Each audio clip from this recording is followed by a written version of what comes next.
What is up, guys, and welcome to another episode of Guarani Vision, the first ever podcast dedicated to Paraguayan football in English. As always, I'm Roberto Rojas, and joining me are my two great co-hosts, Fede Perez and Ralph Hannah. And guys, here we are, the final show of 2023 for Guarani Vision. It's been a really hectic and crazy year on all fronts of Paraguayan football. National team, clubs, women's game, everything that you can imagine. And we're so fortunate enough that we're going to round off year three talking about the Copa America draw that's happening here in the United States. It happened last night in Miami. We get to talk about Paraguay's games that will be happening this summer. Obviously, some really interesting games for all of us, given how close in proximity they are to us as Americans, or even those that want to come to the country and to see what's there to do. We'll also talk about what happened in the Clausura as we saw Libertad win the title yet again. And of course, something that's also been going on in terms of qualification for competitions for Libertadores, Sudamericana, relegation spots, who's going in, who's going out. Obviously, Copa Paraguay has happened with Libertad winning again, the championship, and getting a clean sweep in all of this. So it's been an interesting year, Fed, and I want to go to you on this one because it really did seem that if we had to pick a team of the year, if there was an award for that, and we did see also some awards given to players and coaches and whatnot. I mean, Libertad wiped the floor towards everyone in 2023. It was just like that, Roberto. Libertad outdid everybody. How do Ralph, how do everyone listening to Guarani Vision, those that stick with us pretty much every episode, that listen to us all year round, you guys are the best. And for those that just maybe catched us on these last episodes or on this episode in particular, welcome and thank you for being there. We're always talking about Paraguayan football in English. I don't know what 2024 is going to bring, Robert. I was just thinking about that. We're already in off season here. Football is over, and Paraguayan league is done, especially with the Copa Paraguay, which was actually the last official match that was played in Villarrica with Libertad, and that dramatic end with the penalty shootout. We're definitely going to talk about that situation. And I was just thinking, what is 2024 going to bring? At all levels. I was just seeing the other day a podcast made by artificial intelligence in like 20 different languages, and I was just thinking, oh, I can definitely see Ralph speaking in Chinese about Paraguayan football, or Roberto speaking in French or something like that for next year. So you never know what the next year is gonna bring in that sense, but we do know what is coming up for football. We do know that we got Copa America happening in the United States. You guys are going to have it really close by. So I'm happy for you guys, especially for Ralph, because I heard that first match is going to play in Texas. So howdy for y'all guys. And I'm really looking forward to what's going to happen. We got to play against Brazil, Colombia. You saw Garneto's face, right? After that draw happened, we had Roque Santa Cruz taking one of the balls out, and you could see his face, his reaction after he saw that Colombia and Brazil were going to be in that same group with us. It's not going to be easy, but hey, we got to take all the challenges, right? We're not in that best moment right now, so it is what it is, Roberto. We got to round up the year and look forward to 2024, the best year for Paraguay. We hope so. Well, that's what we hope. That's the saying that's said every December 31st. We all hope that the next year is the best one of our lives, and we got to hope for Paraguay, Ralph, that it is going to be a good year, because it is a crucial year. Because obviously, not just obviously the Copa America happening, we got World Cup qualifiers, we got the pre-Olympics happening as well in Venezuela next month. We'll be talking about that once the the games get started. Paraguay haven't been to the Olympics in 20 years. They're looking to qualify for Paris in what will be a tough challenge given the fact that all the other teams have straightened. But yeah, it's gonna be a big year for Paraguay, I would say. And yeah, going into the Copa America. And I guess we'll go into that discussion real quick, because we do obviously see those games happening. We saw the draw, and the face of Roque Santa Cruz and Dani Garnero really says it all, that Paraguay were drawn in a tough group. They will be drawn in Group D with Brazil, who were the top team in Pot 1, Colombia, the team in Pot 2, and a team from CONCACAF, which hasn't been decided yet. We don't know who this team from CONCACAF will be. There is a playoff match happening in March. It will be between Costa Rica and Honduras. That game will decide who will be in Paraguay's group. But yeah, I mean, obviously for you as a fellow Texan now, they will kick it off right there on the 24th of June against Colombia at Energy Stadium in Houston. 4 days later, they're off to Las Vegas. And I think the first time Paraguay's ever played in Vegas or something like that. And they'll take on Brazil over there at Allegiant Stadium, and then closing it off with that final CONCACAF team in Austin on July 2nd. So very much a southern, you would say, we say you guys. I think Paraguay have to learn how to say y'all in those kind of places in the world for Paraguay. But yeah, aside from the locations for you, Ralph, it's very, very good to see that. But it is a very, very tough group for Paraguay to try to, aspire and qualify out of it into the knockout stage. Yeah, that's right. Hi guys. Hi everybody. Yeah, I was happy to see that we get Group D was the ideal group for me because you have two games in Texas and driving distance. But I think it's also, in a way, in terms of travel, it's one of the best groups to be in as well, because that kind of travel for Paraguay won't be too hectic. But then, of course, we talk about the quality of the teams that they've been drawn against. Brazil's in their worst ever moment historically in terms of, losing those games or being unable to win games and losing at home in the World Cup qualifiers. But let's be honest, I mean, they're still a great team. And will Neymar be back by then? Maybe, we're not sure. But, they'll start having players. There's more players coming through. We just saw Endrick win the title with Palmeiras, and he'll be at the Copa America. So they're going to have a really difficult team for Paraguay to try and beat. And then Colombia have been doing very well. I mean, we've just played each other, of course, in the qualifiers. So I think it's two really tough tests, and it's arguably not what Garnero needed, because what I think he really needed was some games where he could try out players and experiment things and do something different. And here, if he experiments, it could just mean that Paraguay get beaten badly, depending on the teams that Brazil and Colombia bring to the tournament, of course. But it's going to be really tough. So I mean, yeah, there's just no kind of easy games in South America, right? And it just keeps coming. Is very relentless, and Paraguay in a way needs to catch a break. I mean, let's hope that Almiron has been back at Newcastle after missing the qualifiers through injury. So we'll have to hope he's fit at the end of a long season. And Cesar should be back. Enzo Gonzalez, interestingly, you talked about the Preolímpico. It looks like Wolves are going to let him go and play, which is really good news for Paraguay. If you remember this time last year, when Julio and Cesar wasn't in the Brighton first team, they didn't let him go to the Sudamericano, the under-20s. And it was rightly so, because in the end he started playing first-team football. But it looks like Wolves are happy to let Enzo go to the Preolímpico. And I think Paraguay have a quite decent under-23s team, so that could be exciting too. And then those players that do well, of course, this is the perfect pathway to find themselves in the Copa America squad. So it's a lot going on, and I think it all starts really from January with that Preolímpico, because you'll see at least a handful of those players in the Copa America. And look, after we were on that third part, I believe, that third group of teams in that draw, and you could think that of the many possibilities that could come out, and most of them did not look pretty, guys. I mean, I think 1, 2 scenarios maybe look really good, but the rest were all going to be very competitive, and we were not going to be the favorites. And we're not favorites in this group, we got to be honest, especially after what we saw between Colombia and Paraguay right here at home in Asunción. I mean, they really outbeat us, playing a lot better, having better players, having players that are playing in better teams. So, and we didn't have our star. Ralph just mentioned the Miguel Almiron. Hopefully, with him and Enciso, that chemistry that we haven't seen. I'm always saying this. They've only played one game together, and it was a friendly. I want to see them play a whole month together. I want to see that combination of the probably two best players that we have out there right now.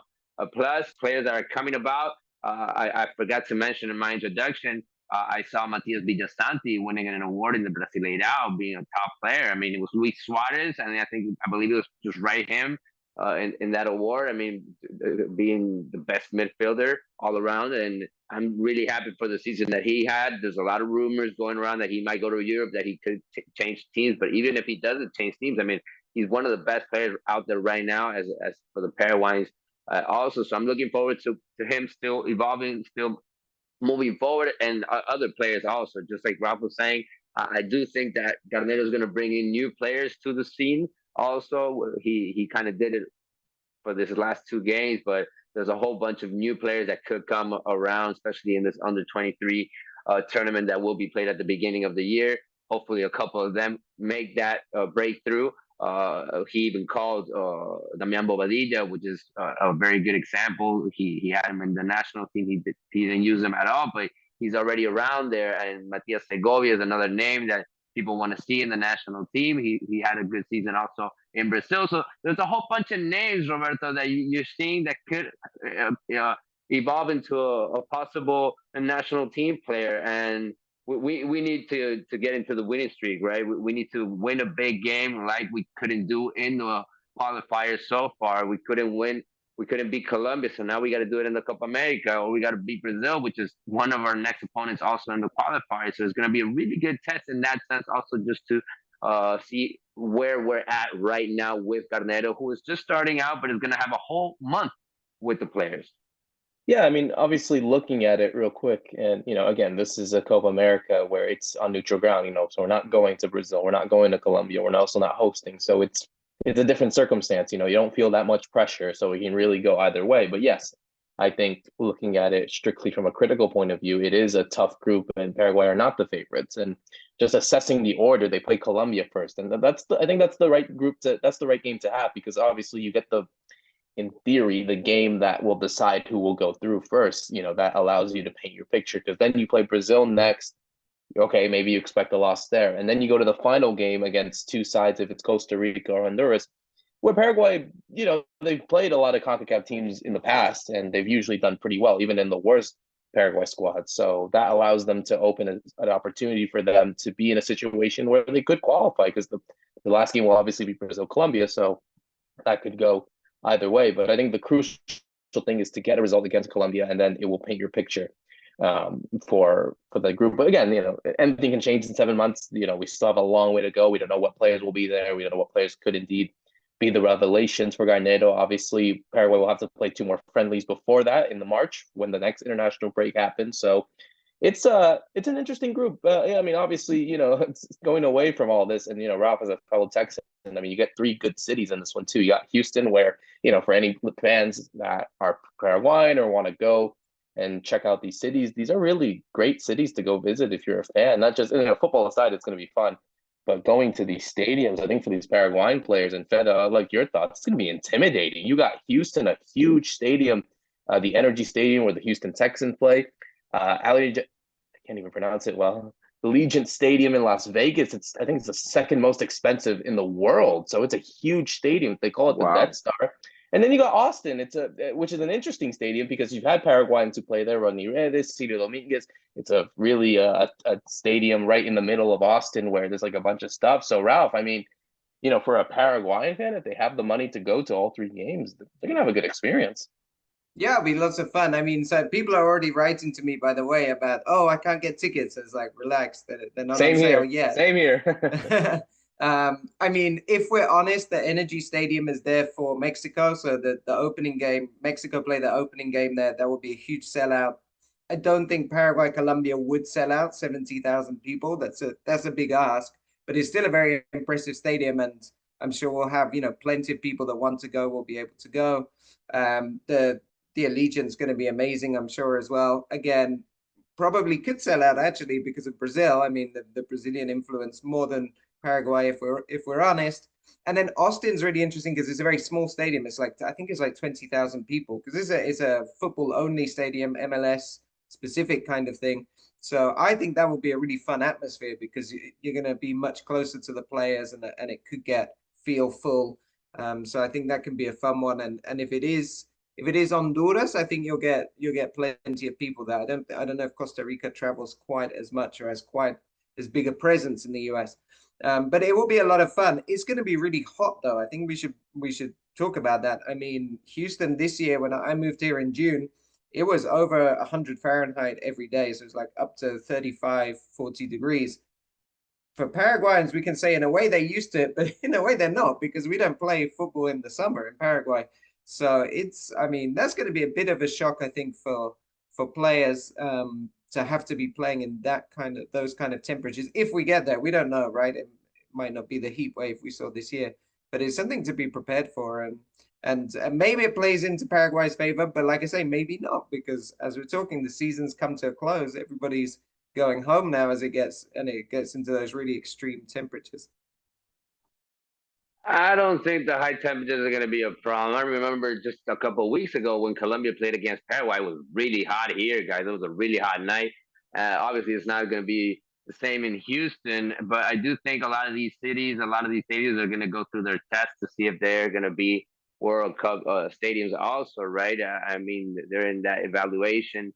They're in that situation right now. So I'm obviously looking forward just to seeing how many Paraguayans leave Paraguay to follow our national team, but obviously just to see how many show out from the United States to follow their team, and also Ralph, just to see how much football has evolved in the United States. Also, the fan base. I mean, with Messi coming in the league this year, just to see what kind of impact that has had, not only on Americans but also on that Hispanic heritage that that's very strong in all around the United States. So it's not just Paraguayans; it's going to be Latin people wanting probably to go and watch a good game.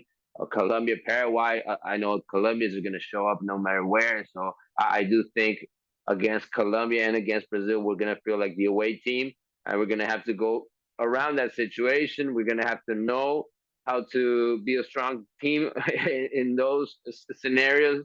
And I think that's going to be one of the challenges also, to play those first big games in those first two matches and come alive and have an opportunity really against Honduras or Costa Rica. That could be the best scenario. What Roberto was talking about, we got to try to make it through the group stage. Our plans are not Copa America right now. It's to build a good team for the World Cup, is to qualify for the World Cup. Nobody in Paraguay is going to talk about aiming for this Copa America. Other teams are going to be the favorites. And that's how we're going to, I think, look into this tournament. I don't think Garnett is going to change that speech. You saw his reaction after the draw. He was not happy with it. He wanted other teams, and he said it. It's going to be a really hard one. So he's not. He's being honest with himself. Also, I think he knows where he stands right now, especially after that hard loss, I repeat, against Colombia. Not only for him, for the FA, for the FA president, that was kind of a reality shock again, just as many that we've had along the road trying to come back to a World Cup. And it was a tough one, and we're not going to get around that situation unless we have a really good Copa America and unless we have a really good game when the World Cup qualifiers come back, and that's in a long time. So we got to look forward to the Copa America, and we got to look forward into having good players stand out in that tournament, Roberto. Yeah. Roberto's disappeared on us just quickly, but I will I'll fill in with one thing you said there, just to piggyback on that about the World Cup. The World Cup is actually so important for the whole tournament. This whole Copa America really is like almost like a curtain raiser to the World Cup in 2026. That's, I think, why the US are taking on the huge expense of hosting it, because they're having like almost like a dry run before the World Cup happens. So for them, they're thinking about it in terms of the organizers, and like you say, for the teams, this is all like just a practice or a kind of, what's the word, like almost like a dress rehearsal before the next round of qualifiers to try and get in there and to try and be in the World Cup. So it will be interesting to see, I guess, not just from Paraguay's perspective, but from everybody, like how seriously are they taking this? Are they going to take this tournament? Because what kind of teams are going to show up, and I think, and who's going to end up winning this, right? Who actually wants to win this tournament? Because if they are doing practicing and experimenting, but then that might just be the group stages. I think once you get to the knockouts, you'll see like Argentina and Brazil probably trying to go all out and win something. Especially Brazil, I think. I would feel Brazil at the moment they're like a wounded animal, right? Because they're having such a bad time. They feel they should be the kings of South America. They are at the continental level, like Copa Libertadores and that kind of thing, but they just haven't been at in the national team since Argentina really took the last Copa America. So I think that will be interesting, but we might see in the group stages much more experimentation, because like you said, we're really thinking ahead towards 2026. I think I'm back now. I don't know what happened here, but yeah, obviously you guys took care of everything. And yeah, I think it's going to be a really interesting tournament. I'm excited. It's obviously going to hopefully assure Paraguay of what the experience is going to be like playing in a Copa America. And hopefully in 3 years' time or 2.5 years' time, they can come back in the United States or in North America in general to play the World Cup. So it's going to be very interesting to see what happens there. And, we'll switch gears now to close it out. Sorry, not close it out, but to obviously go into what happened in the Clausura, because we did see obviously everything go in organization of what we saw in the final day, Fede, and going into that, Libertad Cedro will be playing in the group stages of the Libertadores. Deportivo Trinidense, unfortunately, was not able to get it done in the Copa Paraguay. They were unable to beat Libertad on penalties, but that doesn't change the fact that they will be going to the Copa Libertadores. They'll be playing in the second stage. Looking in the first stage, Nacional will be off there. Nacional will be off to the first stage of the Copa Libertadores. They're back in this competition yet again. And looking at the other teams that remain, you got Guarani, Olimpia, Sportivo Almeliano, and for Ralph says, Sportivo Luqueño back at the Sudamericana. They're back in a continental competition. First season ever since getting relegated. They're back in their first year of promotion. And unfortunately, the teams that will go down are Guarani and Resistencia. They will go down to the Intermedia next year. And obviously, the teams that will join and replace them will be Sportivo 2 de Mayo and Sol de América. They're back in the team from Via Elisa. So, yeah, I mean, obviously, it's the teams they won't be doing anything really, but teams that did survive from relegation are General Caballero and Tacuarembó. So at least you get 8 teams out there that will be participating in some sort of stage in the international tournaments for Paraguay. I think we could be happy about the teams that have qualified. I don't know if you guys are looking forward into a particular team doing a good run or having a good run in any of these international competitions next year. I am looking into obviously the type of signings they're going to make. And in that sense, you saw Nacional right after getting the opportunity to play Libertadores, going for a very important goalkeeper like Anthony Silva, who has been out of the national team lately, but he's a top goalkeeper, and he's had his history also with Nacional. He's played in a big team like Cerro Porteño, so these teams are already signing players, and we got to see what Trinidense brings to the table also, because it is the first time for them after having a tremendous year. I would say be the biggest surprise of the year between the teams that you could think that could surprise you. Trinidense was really up to that task, and I thought that Ameliano was going to do it again, but it ended up being Trinidense in that final against Libertad, and in that last match also having the opportunity to qualify. So it was a great end of the year for them. Just as Libertad, obviously the team that took it away, that took all the titles, but I'm really looking forward just to see how Guarani builds up, Ralph, because they had the opportunity to qualify for Libertadores and they couldn't do it. It really slipped away from them. It was one of those teams that came into the last match, with the opportunity that with their own result, they could go to the competition they wanted, but they couldn't get it done. And Luqueño did it, getting into the Sudamericana. I do think they round up a good year also, but I want to see how the big teams sign to try to get to the level that Libertad has shown this year. I think that's the big task right now for everybody, for Cerro, for Olimpia, for Guarani, even for Sportivo Luqueño, if they want to take it to the next level. Yeah, you're already in first division again, but now you got to fight with the big teams. And if Trinidad are going to do it again, they do need to sign big players because they got to play Libertadores. So I'm really looking forward to this transfer window, Ralph.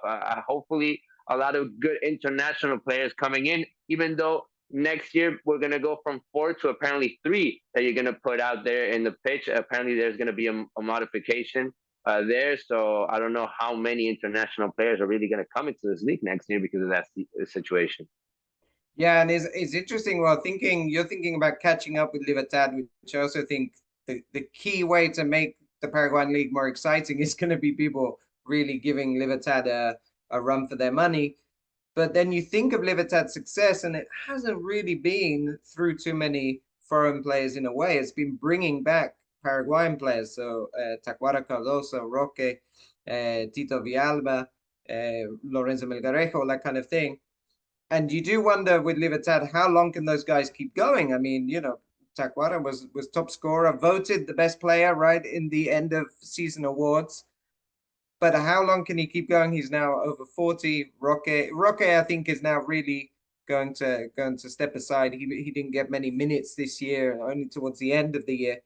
But remember, they're bringing back players. I mean, Ivan Franco, who was here in Houston, he was only on loan, so he's actually back at Libertad, or he at the moment he's training if he doesn't move anywhere else. So they bring back, a high quality player just like that, and he's Paraguayan, so the international rule doesn't affect them quite as much as it might other teams. For Cerro, they of course have this huge blow that their central defender they took all year to find a central defender to replace Pulpito Duarte, who had moved abroad. They find him in Lucas Quintana, this 18-year-old who was starting to get over 1,000 minutes. He was playing really well, and he's ruptured his ligaments in a friendly tournament, in an under-18s tournament, which is drawing a lot of criticism, I think, from fans and from his representatives as well, who were expecting to hopefully make a sale, if not in this market in June. So Cerro have to now rebuild again in that same position. They found it really difficult at center back. For Olympia, we know they have problems. They can't really sign players because of their situation with FIFA and with their debts.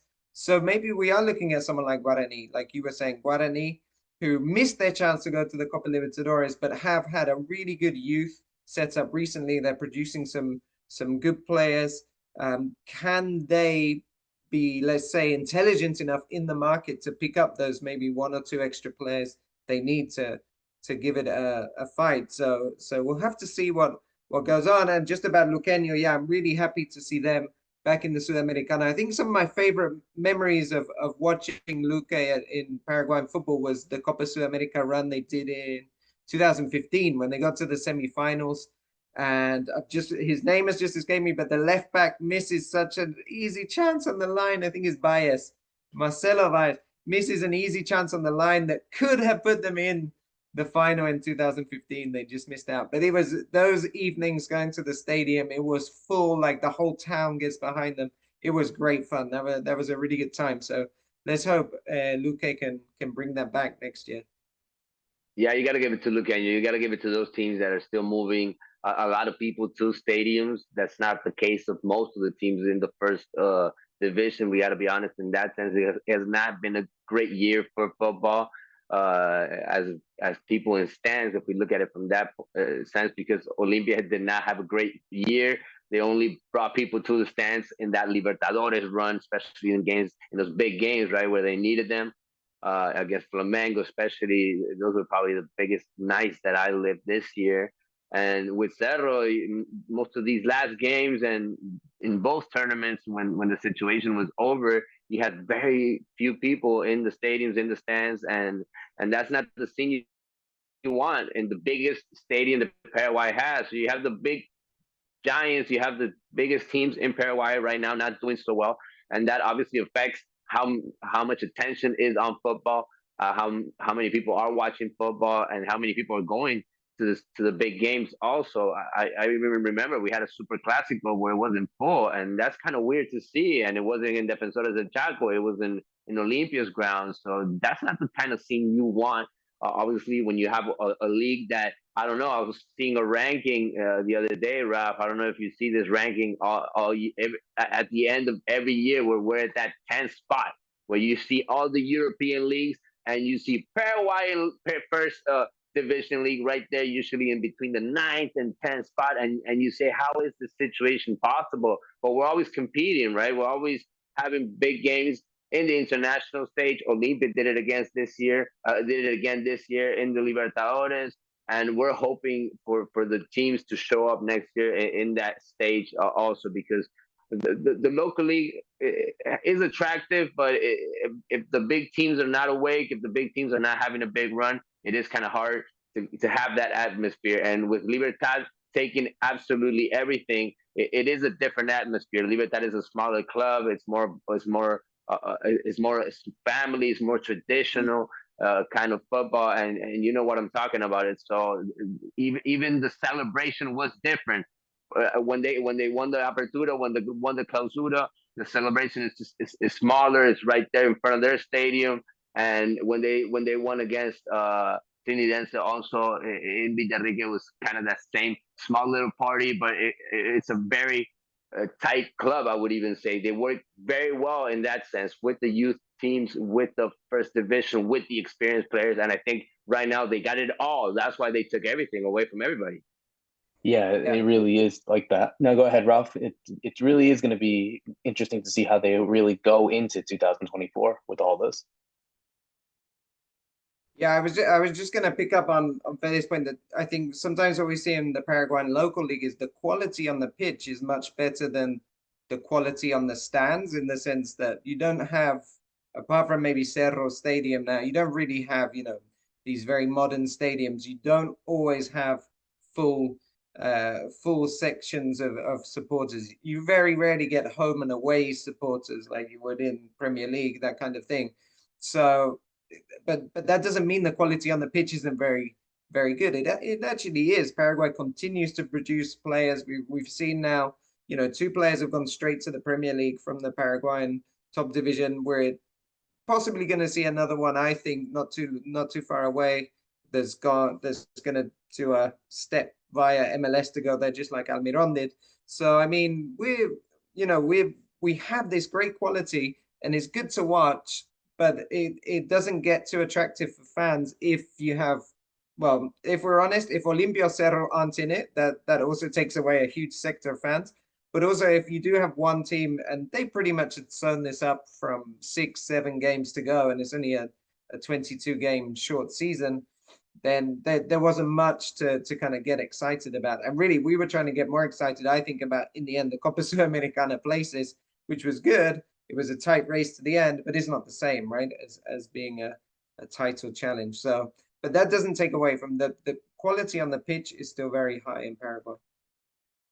It really is. It really is. And we'll definitely have to wait and see what happens next year. And before we close it out here, we do want to send a special message to, obviously, Maria Britos, who has been a fantastic co-host for all of us in the last 3 years. Unfortunately, she will not be part of this team moving forward, as she decides to obviously go into other avenues. But obviously, she will always be supportive of all of us. And we as well are going to be supportive of her, given her expertise and her, energy in what has been a really good 3 years with her. And, obviously, Fede, when you had first started this project, obviously we didn't expect to do 3 years. We thought it was going to be a one and done because of the thing of the pandemic. And now here we are heading into our 4th year. And yeah, it's going to be bad without Maria on this one. But obviously she was fantastic in what she did, always providing the energy and thoughtfulness and obviously expertise in all terms of Paraguay, of course, her beloved Olimpia as well. But no, we'll definitely miss her coming next year without her on this team. Give me the name, Roberto. Which podcast took her from us? Give me the name. I'm gonna kill them. No, I'm just kidding, guys. No, I know. We had a beautiful talk with her. We actually said goodbye in more of an intimate kind of conversation, and we kind of waited to the last episode to kind of wave her goodbye as she's gonna take bigger challenges now in life with her husband, with her family. She's got a lot of things going on, also on her professional life, because she's got so much going on in that sense. I mean, ever since we met her along the road with Guarani Vision with Roberto, because Ralph is actually the one that knew her before the show. He's actually the one that introduced her to us. So we've seen what everything that she's been doing, all the hours that she was working at night and barely waking up to try to be with us in the podcast. So I know her sacrifice, and I really admire that from her, being so far away from where she was born or where she feels from, which is Paraguay, and trying to contribute in that sense in this show, talking about Paraguayan football. I just think that was beautiful from her. So I'm always going to be grateful in that sense with Maria and with everyone that contributed. Also this year, we had a couple of guests coming in. We're very thankful for their time. We're very thankful for everyone that's always listening on the other side. And Ralph, say something about Maria. She was a beautiful human being. Thank you for bringing her on the show. Yeah, of course, guys. It was great to have Maria on there for 3 years, and yeah, she was always passionate about Olympia and ready to kind of come on. But like you say, had crazy work schedule and still made time for us in the podcast. So we're all very grateful for that. The funny thing is, before I met Maria, I met her dad in Miami. And the way I met him is because he was in the park drinking tereré. So I was like, hold on a minute. There's very few Paraguayans in Miami. There's not many of us. So it's kind of cool to have that community together. But now it's true. We've lost our 305 link, guys. We've lost our Miami link because I've gone to Houston. Maria's out. So maybe, hey, if there's someone in Miami listening that's from Paraguay, you know we're on the lookout. We need that Miami connection, especially with so much that's going to be going on with the Copa America and the World Cup down there. Well, I mean, Fede's got his connection. He's lived in Florida for some time. He can count for us. He could be that type of person.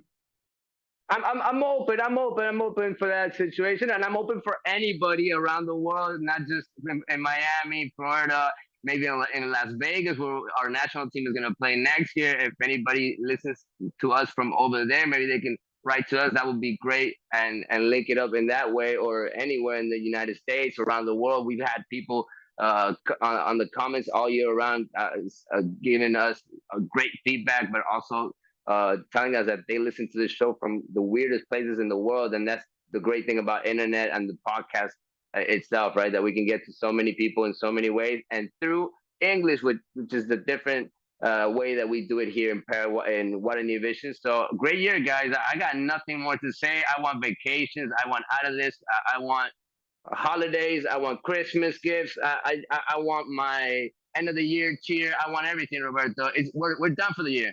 We are done, and obviously you won't get rid of me that quickly, because I am obviously off to Paraguay next week, so you still have that Guarani connection. But yeah, of course, thank you to everyone who have been listening. Obviously, thank you to Maria for being such a wonderful co-host and really providing us that type of energy for the last 3 years. We'll definitely miss her. But also as well, thank you to everyone who has listened into our show over the last 3 years. Obviously, we've grown tremendously, and we've gotten the support from people all around the world, not just here in America, not just in Paraguay, from everywhere else as well. So we want to really thank you, and hopefully, like you said at the beginning of the show, Fede, we hope that 2024 is not only the best year for Paraguay, but also the best year for us as well, as we close out another great episode, the final one in 2023. For myself, Roberto Rojas, Fede Perez, and Ralph Hannah, Merry Christmas to everyone. Happy New Year. And I hope that 2024 becomes a good year for all your teams, and especially in Paraguay as well. See you soon.